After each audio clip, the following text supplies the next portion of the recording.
नाज़रीन, मैं तनवीर अली, मेरे साथ मेरा कैमरामैन मोहम्मद अफजल हाशमी, और मैं आपको आज गुजरावाला में वो मुकाम दिखा रहा हूँ जहाँ पर ये 50 से ज़्यादा जानवर कुर्बान किए जाते हैं और कुर्बानी का गोश्त न सिर्फ गरीब और मुस्तहिकीन लोगों में तकसीम किया जाता है बल्कि उसे पकाकर लोगों को बाइज़्ज़त तरीके से खिलाया जाता है।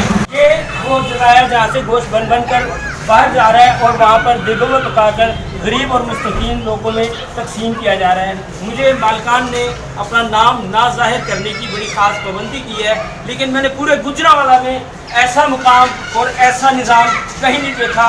A1 न्यूज़ HD, मैं तनवीर अली और मेरे साथ कैमरामैन मोहम्मद अफजल हाशमी।